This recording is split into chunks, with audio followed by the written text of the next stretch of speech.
light is my witness. When I started to write, it really did feel, in a way, like coming home to myself.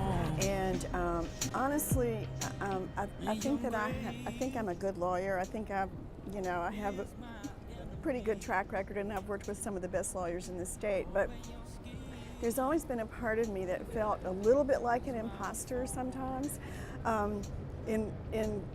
In that work, I always felt like I was doing what I needed to do to help people and also to support myself. But when my father was the same age I am now, he died unexpectedly. And at the time, I was working on a wrongful death case involving the suicide of the wife of a friend. And it was just it was like the rug had been pulled out from under me. And, it was one of those moments when, life is short, and are you doing what you want to do with your life? And have you done everything you intended to do? And I really missed writing. And so I started, I think maybe about a year after my father died, and I wrote my first short story, and then signed up for a class and sort of pursued it from there. And I don't know that I thought of myself as an author at that point, but I will tell you, when I got my book, when I got my advanced reader copy of BYRD in the mail, I'm not a mother, but that's about the closest thing I've experienced to like holding my baby in my hands for the first time. And I think I had a dentist appointment that day, and I put the book, I took the book with me. I put it in my lap, in the car. I just carried it with me everywhere I went that day. It's like, it's my book, it's my book. Anyway, so that was certainly an author moment.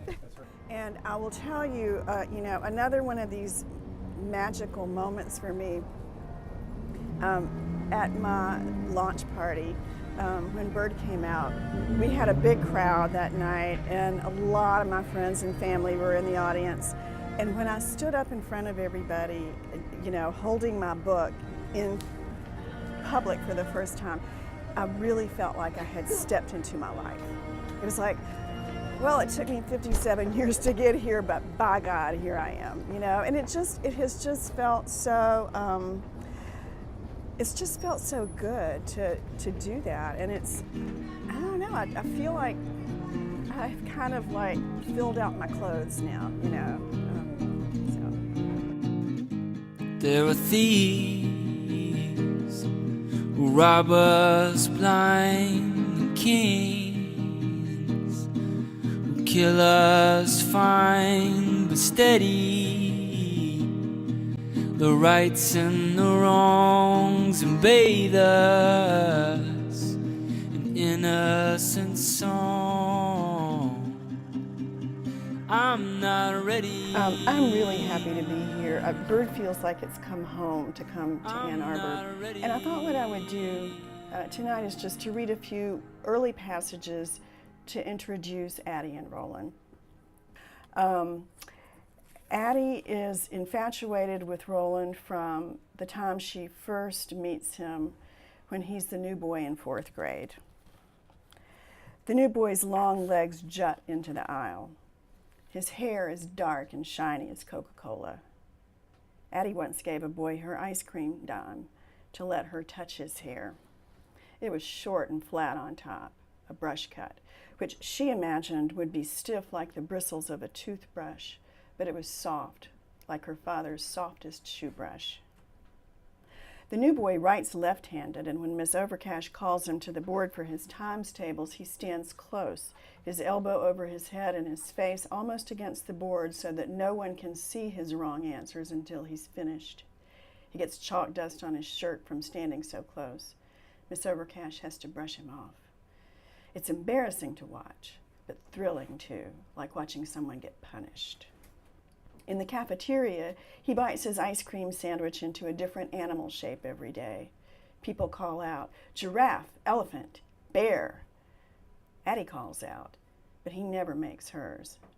Once he was making a rabbit, so she said, rabbit. but then he changed it into something else. She thinks his name sounds like a place, Roland Roads, a faraway place, one that would take a long time to get to, and once you did, you would never want to come back. You know, I grew up in an era of choice, and I am a strong believer in choice, but I am also interested in, you know, looking at the deeper question of, you know, what does choice mean? You know, what is choice? How do you make choices, and how do you live with choices, and, you know, what should you think about, and what do women think about when they're making a choice about something as basic and defining as motherhood? I mean, one thing I can say,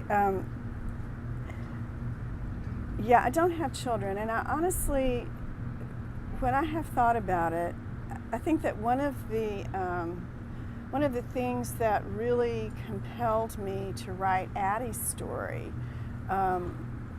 is just that, you know, I mean, that's the big what if in my life. You know, I'm not a mother. That's probably the single biggest what if in my life. You know, what if I had had children? Who would my children be? You know, what would their names be? What would they be doing this afternoon? What kind of relationship would we have? And I think that that kind of wondering is probably what interested me in Addie's story in the first place. And of course, her story sort of takes it to this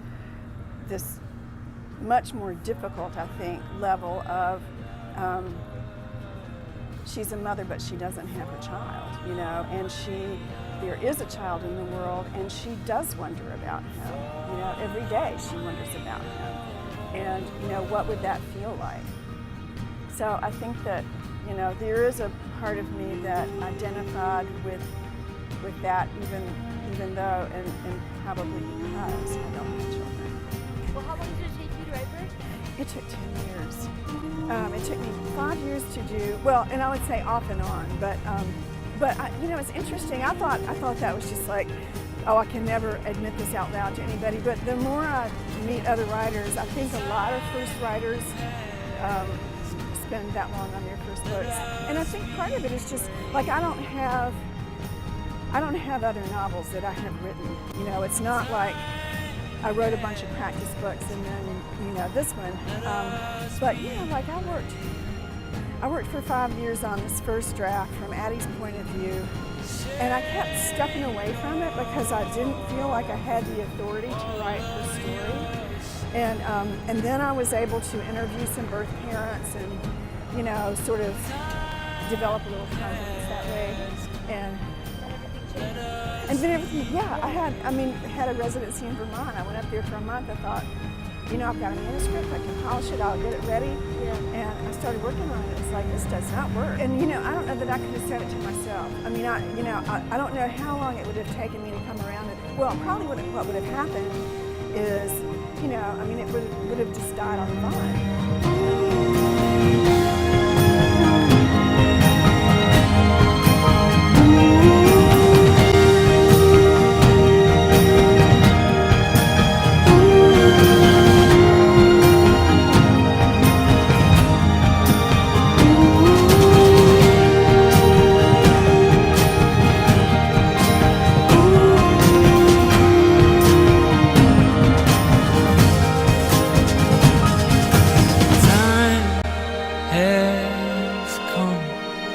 Let us be brave.